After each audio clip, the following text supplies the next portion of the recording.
तो ध्रुवदास जी बड़ा रोते कि उन्हें भी श्री जी के दर्शन करने हैं। हरिवंश महाप्रभु जी से बहुत विनती करते हैं, बहुत मनोहार करते कि हे हितजो मुझे भी दर्शन करने हैं, मुझे भी वो सुख लेना है। तो हरिवंश महाप्रभु जी एक दिन कृपा करते हैं, उनसे कहते हैं कि कल तुम आना, मैं तुम्हें दर्शन कराऊँगा। और वैसा ही होता है और उस दिन वो पूरी रात भर नहीं सोते, पूरी रात भर रोते रहते हैं।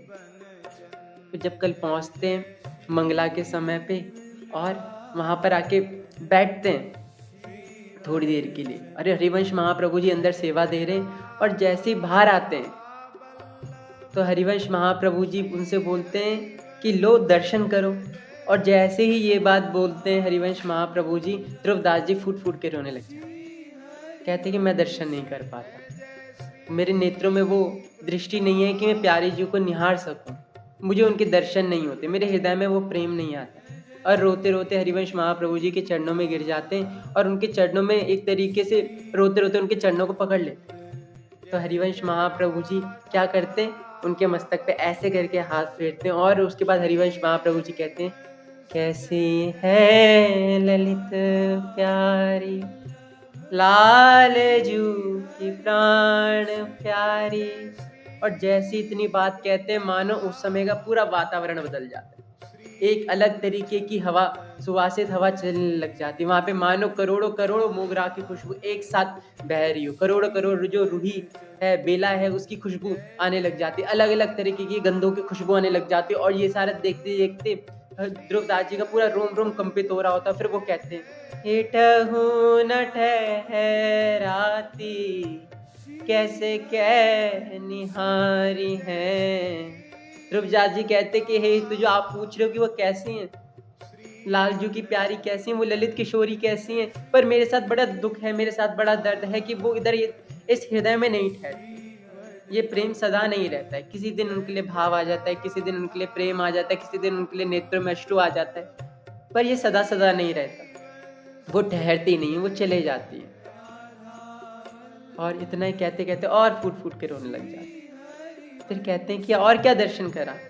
फिर उन्हें हल्का सा दर्शन होता है और वैसे ही वो वहाँ पे प्रियाजू की परछाई का स्वरूप देखते और परछाई देखते क्या बोलते हैं, वो कहते हैं, जाके परछाई पर कोटि कोटि चंद्र अरु दामिनी भामिनी कांत कोटि कोटि वारी है। मानो हरिवंश महाप्रभु जी ने उन पर अनुग्रह कर दिया और उन्हें वो सारा दर्शन करा रहे हैं। उनका सबसे पहले उन्होंने दर्शन करा वहां पे परछाई का, डायरेक्ट भी श्री प्रिया जी को दर्शन नहीं कर पाए, पर उन्होंने क्या बोला कि उस परछाई पर भी कोटि कोटि काम, कोटि कोटि रति, कोटि कोटि दामिनी की चमक और भामिनी की चमक, जो पूरी सुंदरता की मुहूर्त है उसकी चमक भी उनके सामने फीकी है, उसकी खूबसूरती को बखान नहीं कर पा रहे, उनका हृदय हृदय आनंदित है।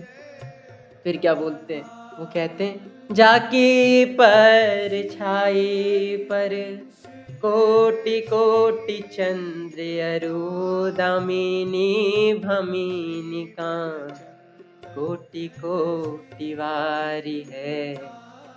फिर उसके बाद उनकी नजरें पड़ती हैं डायरेक्ट प्रियाजू के नेत्रों में और वो नेत्रों को देख के उनके रोम रोम आनंदित हो जाते। वो नेत्रों का कैसे वर्णन कर रहे हैं, काजल की रेख जहां पाननी की पीक भारी, काजल की रेख जहां पाननी की पीक भारी और सुकुमार ताई कैसे कै निहारी हैं।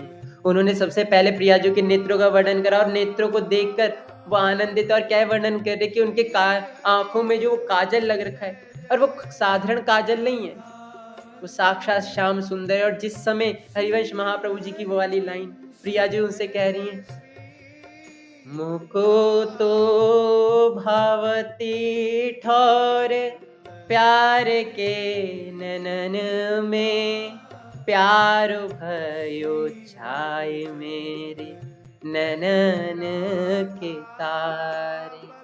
और वो नैनों में श्याम सुंदर को सुशावित करते हुए, श्याम सुंदर को धारण करते हुए, उसी श्याम सुंदर का जब वो दर्शन कर रहे तो उनका रोम रोम आनंदित हो रहा और कह रहे कि उसके बाद हे हितजू जो आपने वहां पर पान बीड़ा प्रिया जी को लगाया, उनके मुख में वही पान बीड़ा, उस पान बीड़ा की वो सुंदर स्वरूप का दर्शन करके वो कहते हैं कि इसके बाद से और क्या ही बखान किया जा सकता है।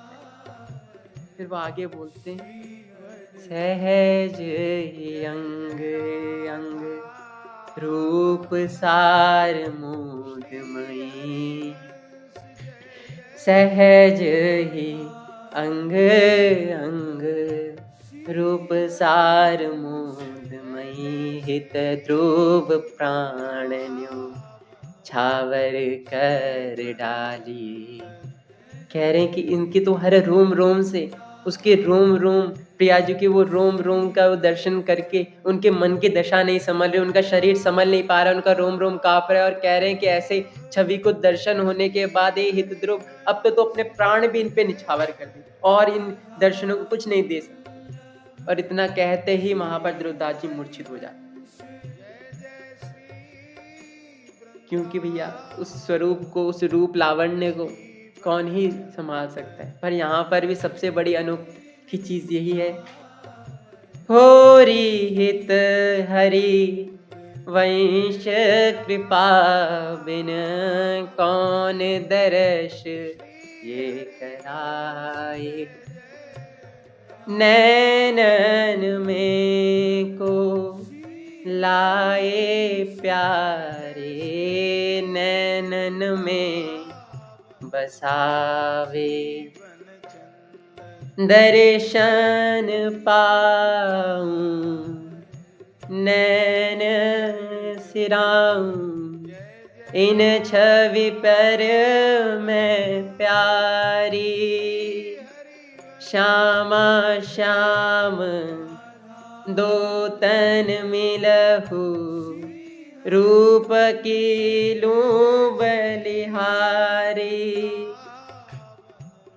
आखिर में बात तो यही है कि हित चरणारविंद में, जहाँ पे हित है, जहाँ पर प्रेम है, और ऐसा प्रेम जो निश्चल प्रेम है, जहाँ पर उस रूप का आस्वादन प्रतिपल सारे रसिक कर रहे हैं, उस रूप का आस्वादन प्रतिक्षण सारे भक्तजन कर रहे हैं। पर उस रूप का स्वादन कब होगा? जब ये रस पीने की कोई क्षमता प्रदान कर देगा, और वो रस प्रदान कर देगा। और ये रस भी कहाँ पर टिकता है? दैन्यता की भूमि पर। अगर इस बात की जाए कि ये प्रेम का रस कहाँ टिकेगा, उसकी बस एक ही पात्रता है, दैन्यता, ह्यूमिलिटी, है ना, हम्बलनेस। अंग्रेजी तो थोड़ी कमजोर है, पर हाँ, हम्बलनेस। जब ये हम्बलनेस का पात्र तैयार होता है, और गुरु यही हम्बलनेस का पात्र प्रदान करते हैं। कहीं पर जब इंसान अपना सर्वस्व निछावर करता है, किसी के सामने जाके ये मस्तक झुकाता है, क्योंकि दिक्कत यही है कि मस्तक हमेशा सीधा रहना चाहता है। पर निकुंज जी की तो बात यही है कि वहाँ पर श्याम सुंदर को भी अपने माथे का मुकुट नीचे रखना पड़ता है, तब जाके उनकी एंट्री है विनोदिनी के पास। और विनोदिनी राधे के पास वही जा पाएगा जिसने विनोद भेष धारण कर रखा है, हम्बल होके, सखियों की शरण शरण लेके, हृदय में वो प्रेम लेके, भक्तों की रज मस्तक पे धारण करके। कोई भी अब देखने में आता है कि लोग मंदिर के दर्शन करते हैं, वीडियो बन रही है कि अरे ये फलाने महाराज जी राधा वल्लभ लाल का दर्शन करना है, फलाने महाराज जी राधा रमन लाल का दर्शन करना है। पर ये मूर्खतापूर्ण बात है। यहाँ पर महाराज जी दर्शन करना है, ये बड़ी बात नहीं है, उन्हें दर्शन हो गई, ये बड़ी बात है। पर लोग मूर्ख हैं, पॉपुलैरिटी के पीछे भागते रहते हैं, और सच्चाई यही है। पर नरोत्तम दास ठाकुर अपने, उनके पिता बोलते हैं कि अरे नरोत्तम तुम्हें मांगो, तुम्हें क्या चाहिए? और नरोत्तम दास ठाकुर कहते हैं कि बस मुझे पद्मावती नदी के दर्शन करने जाने, मुझे वो गंगा नदी के दर्शन करने जाने जहाँ पे महाप्रभु ने स्नान करा है, महाप्रभु ने जहाँ पर ध्यान करा है, उस प्रेम अश्रु महाप्रभु ने जहाँ बहाए, जहाँ पे भक्तों की वो रज मिल रखी, महाप्रभु की चरण रज मिल रखी है। उनके पिता कहते हैं बस इतनी सी बात, अरे जितना भी श्याम में उस सहाय है वो सारा लेके जाओ। पालकी मंगाने लग गए, घोड़ा गाड़ी मंगाने लग गए। और वो कहते नहीं नहीं पिताश्री, बस मेरी इतनी सी और विनती है कि मेरे साथ किसी को भेजो नहीं, मुझे पालकी में नहीं जाना, मुझे घोड़ा गाड़ी में नहीं जाना। उन्होंने बोला फिर जाओगे कैसे? फिर नरोत्तम दास ठाकुर महाशय बोलते हैं ঘোড়া ঘুড়ি দিয়ে যাব গো আমি ভক্তর जो अंगे माखो আমি ঘোড়াঘুড়ি दिए जाबो कि मैं घोड़ाघुड़ी देते हुए जाऊंगा अपने शरीर में भक्तों की रज धारण करके जाऊंगा कि क्या पता महाप्रभु का वो सानिध्य, महाप्रभु का वो प्रेम मुझे मिल जाए, महाप्रभु की वो चरण रज मिल जाए, क्योंकि मुझे पता है महाप्रभु को सबसे ज्यादा प्रिय अपने भक्त हैं और उन्हीं भक्तों की जब मैं पूरे शरीर में वो रज धारण करके जाऊंगा तो हो सकता है कि महाप्रभु मुझे अस्वीकार कर दे, पर उन भक्तों को तो अस्वीकार नहीं करेंगे, उन भक्तों का ही प्रेम दिखाने के लिए महाप्रभु मुझे अलंकृत कर देंगे, अपने हृदय से लगा लेंगे। और नरोत्तम दास ठाकुर वैसे ही जाते हैं पद्मावती नदी के तीर्थ। ये है भक्ति, हजारों सामों सहज के साथ जा रहे हैं भगवान के दर्शन करने, ये बड़ी बात नहीं है। स्वीकार तो यहाँ पर वही होगा जिस विनोद वेश धारण करके जाएगा। ये मैटर नहीं करता कि कौन कितना बड़ा बन गया, कौन पॉपुलर बन गया, कौन कैसा हो गया, पर आखिर में मैटर यही करता है कि ये हम्बलनेस बची कि नहीं बची। मैं ये नहीं कह रहा ये साधारणता नहीं आता भाव कि हम सच में भक्तों की इतनी महिमा जान सकें, और नाटक करने की भी जरूरत नहीं है कि हम इतना मानते हैं, आपके चरण धूली हैं, पर ये सहजता ही हृदय में घटता है। भक्ति का भी सबसे बड़ा अलंकार है ये हम्बलनेस, तो दैन्यता।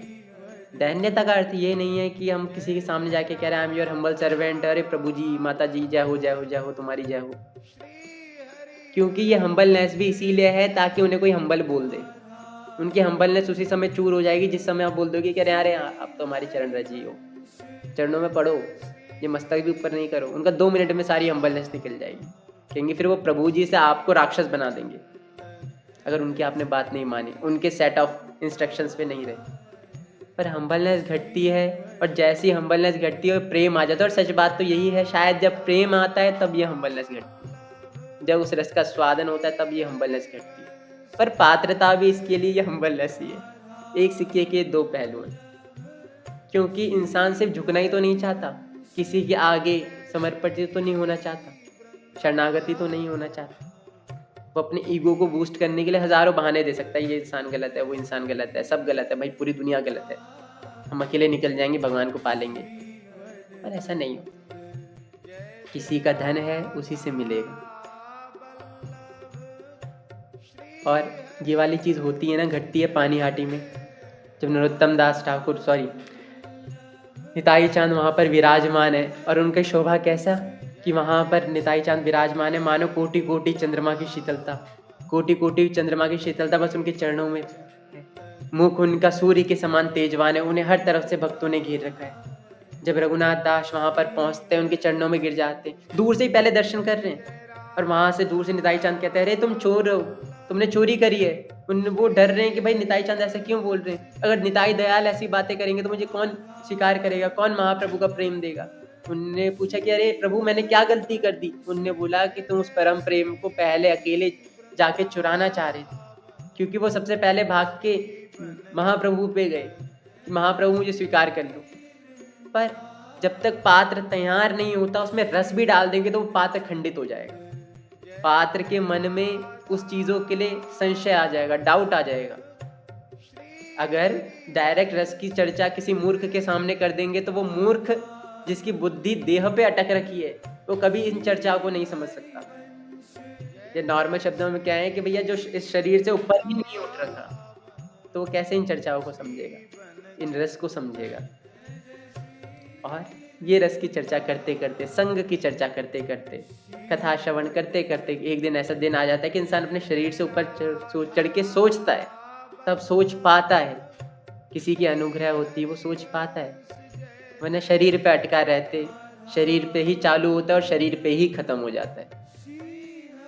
इसी चीज़ को कामना बोली गई, इसी काम को गलत बोला गया, क्योंकि इंसान की मन में ये काम भर रखा है तो भगवान की चर्चा, दिव्य चर्चाएं भी उन्हें मूर्खतापूर्ण लगेंगी, उनकी बुद्धि समझ नहीं पाएगी उस दिव्य प्रेम को भी, उसका स्वादन नहीं कर पाएगी। तभी बोला गया कि भैया रसिक की बातें रसिक ही जाने, और तभी वृंदावन में संतों को बोला गया रसिक, क्योंकि वो रस का प्रतिपल स्वादन है। राधे श्याम।